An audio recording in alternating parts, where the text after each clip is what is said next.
యేసుక్రీస్తు అతి పరిశుద్ధ నామములో మీకందరికీ నా హృదయపూర్వక వందనాలు. దేవుడు ఈరోజు మనతో ఏం మాట్లాడాలి అనుకుంటున్నాడు అంటే, నిర్గమాకాండము 22వ అధ్యాయము 27వ వచనం ప్రకారంగా, నేను దయగలవాడను, నాకు మొరపెట్టిన ఎడల నేను విందును. ఈరోజు నా ప్రియ సహోదరి సహోదరులారా, ఈ రోజుల్లో నా ప్రియ సహోదరి సహోదరులారా, మన మొర వినే దిక్కు లేదు.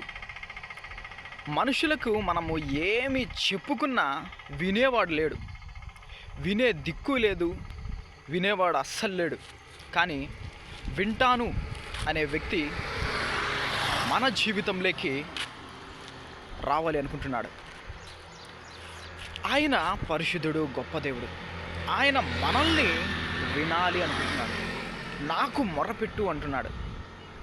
నాకు మొరపెట్టు, నేను వింటాను, నేను దయగలిగిన వాడిని.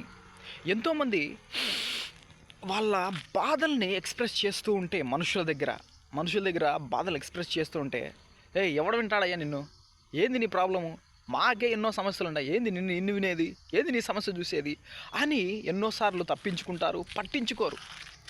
ఇలా వినే దిక్కులేని పరిస్థితులలో మనుషులు ఉండగా, మనల్ని ఈరోజు ఏమంటున్నాడంటే, దిక్కులేని పరిస్థితులలో మనం ఉండగా మన మొరని వింటాను, నువ్వు చేసే ప్రార్థనని వింటాను, నీ ఏడుపు నేను వింటాను అంటున్నాడు ప్రభు.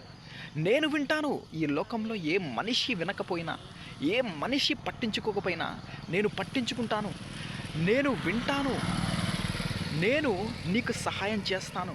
మన దేవుడు ఎలాంటి దేవుడు అంటే, వినే దేవుడు. నువ్వు మొరపెడితే వినే దేవుడు, నువ్వు ఏడిస్తే వినే దేవుడు. నువ్వు వచ్చి ఆయన దగ్గర మోకరించి, ఆయన దగ్గర నిన్ను తగ్గించుకొని నువ్వు మొరపెడితే, నువ్వు ఏడ్చి ఆయన దగ్గర నీ సమస్య చెప్పుకుంటే ఆయన వినే దేవుడు. అసలు ఈ లోకంలో ఎంతోమంది నిన్ను వాడుకొని వదిలేసేవారు. నువ్వు చెప్తే వినను కూడా వినరు, పట్టించుకోరు. ఈ ప్రపంచం మొత్తం నిన్ను పట్టించుకోదు, కానీ పట్టించుకునే ఒకే ఒక దేవుడు ఉన్నాడు. ఆయన మీరు పట్టించుకోవాలి.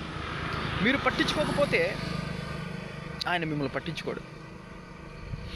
ఆయన మీకు సమీపస్తుడిగా అవ్వాలి అనుకుంటున్నాడు. మీరు మొరపెడితే వినాలి అనుకుంటున్నాడు. నేను కార్యం చేస్తాను అంటున్నాడు. కానీ మీరు రావడం లేదు ఆయన దగ్గరికి. కాదు, ఏ మనుషులనో ఆశ్రయిస్తున్నారు. ఎవరెవరు మనుషులకో నీ గుట్టు, నీ విషయాలు అన్నీ చెప్పేస్తున్నారు. ఏమి చెప్పినా వాళ్ళు పట్టించుకోరు, నీ మొర వినరు, నీకు సహాయం చేయరు. కానీ దేవుడు ఆయన ఉన్నాడు, ఆయన వింటాడు, ఆయన నీకు సహాయం చేస్తాడు. ఆయన దగ్గర నువ్వు మొరపెట్టాలి. ఆయన నేను వింటాను అంటున్నాడు. కాబట్టి మనుషుల్ని ఆశ్రయించకంటే యెహోవాను ఆశ్రయించ ఎంతైనా మేలు. కాబట్టి దేవుణ్ణి ఆశ్రయించండి, ఆయనకి మొరపెట్టండి. ఆయన నీ మనవిని ఆలకిస్తాడు. Cry on to him, he listen, he hears. ఆయన వింటాడు.